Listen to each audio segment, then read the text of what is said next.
This tipping point that they kept referring to was actually a very short time frame, a very crucial and short time frame that we are currently living in. And it is the first shift of its kind in terms of magnitude and speed.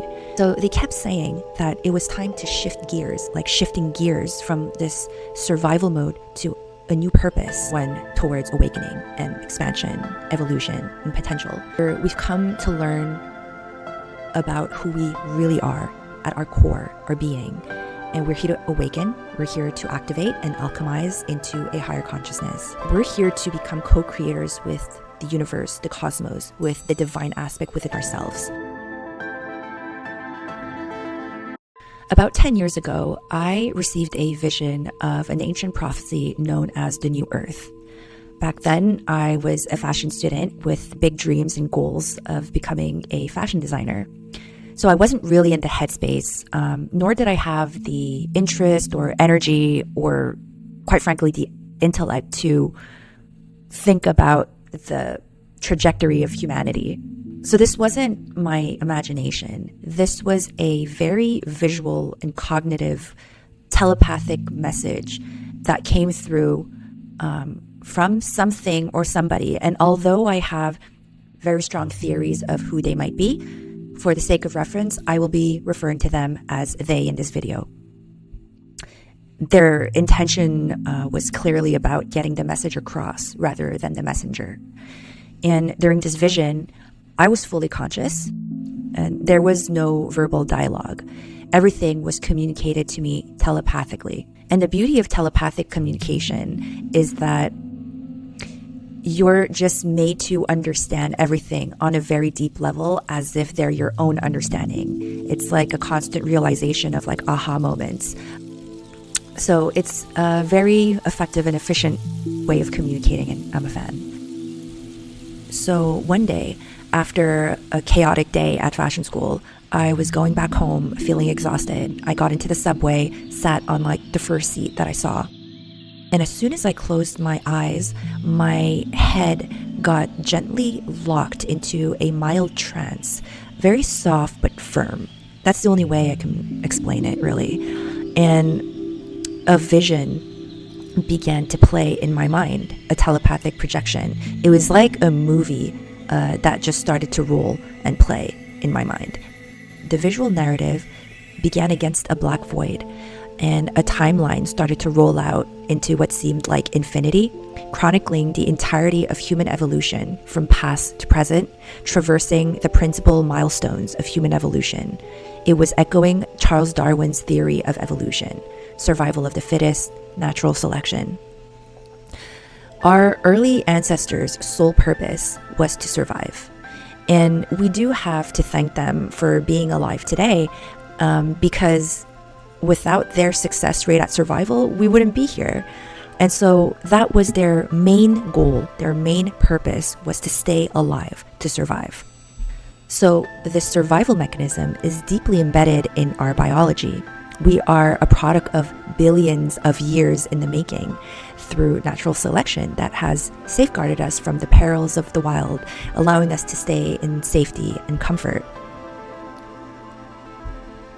However, today, most of us have our basic needs met and more. Just food, shelter, companionship, everything is just so readily available to us without the threat of a predatory beast at our doorstep. Instead of a beast, it's actually a delivery man holding your pizza. So over the past few hundred years, we've intellectually and technologically evolved rapidly, and it's only getting exponentially faster. But going at this rate and still operating from the survival mode, this primal fear-driven mode, creates this massive imbalance and disconnect between our internal and external worlds, which becomes highly, highly unsustainable. So not only does this survival mode no longer serve us, it's an outdated mode that has become a threat. It's become the root cause of both individual and collective turmoil, from the degradation of our environment, greed, wars, and many other mental and physical illnesses stem from this expired, outdated survival mode that we still live from. And while it may seem like we're evolving and thriving on the outside, if we don't heal and fix what's in the inside, the future of humanity will crumble as fast as it got built. It's just like how, if we don't pull out the root of the weed, the problem doesn't get solved. It will grow back. So they kept saying that it was time to shift gears, and they were showing me the shift stick of a manual car, like shifting gears from this survival mode to a new purpose. The vision continued with the Earth's axis shifting, represented by the shifting of an alloy bracket of a globe. This was symbolized as what they refer to as the tipping point or the shift. And this tipping point that they kept referring to was actually a very short time frame, a very crucial and short time frame that we are currently living in.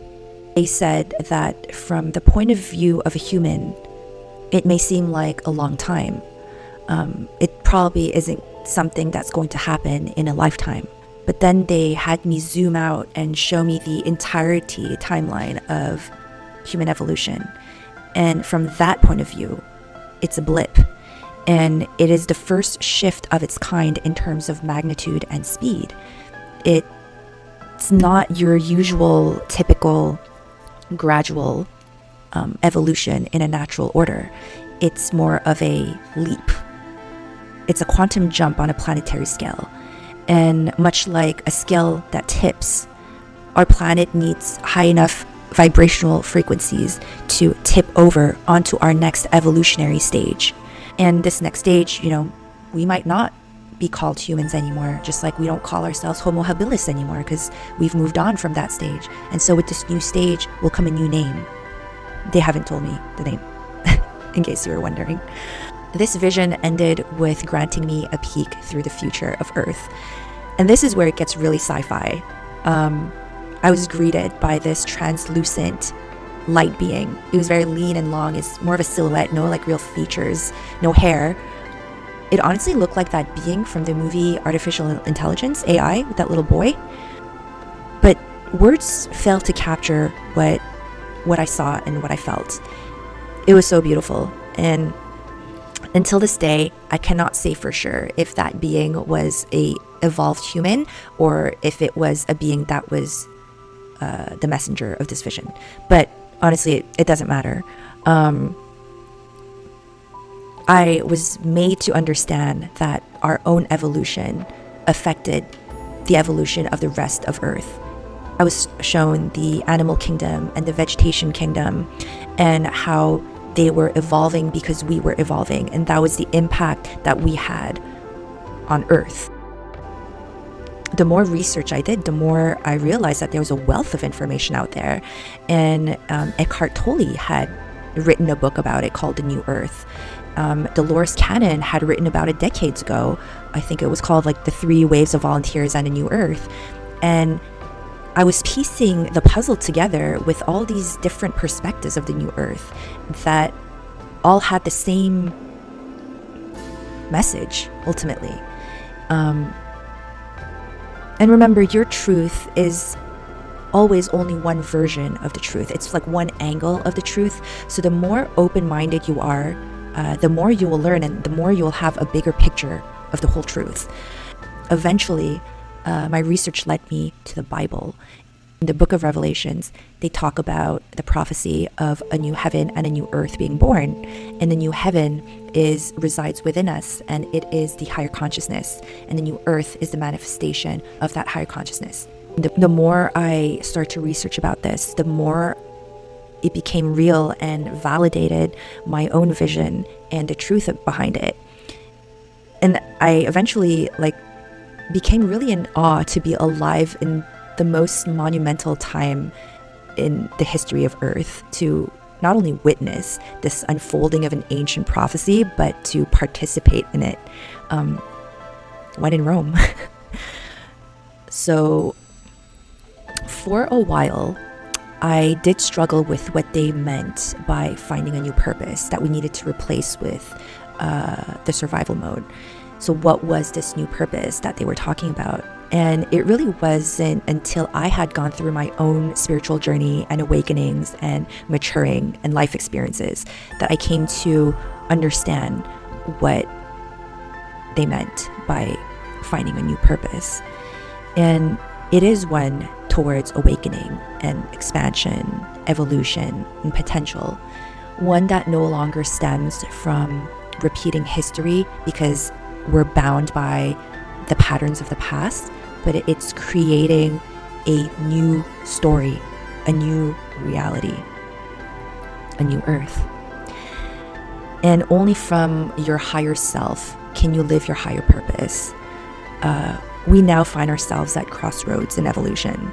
The choices that we make, the things that we do, what we choose to be in this transitional phase holds immense power.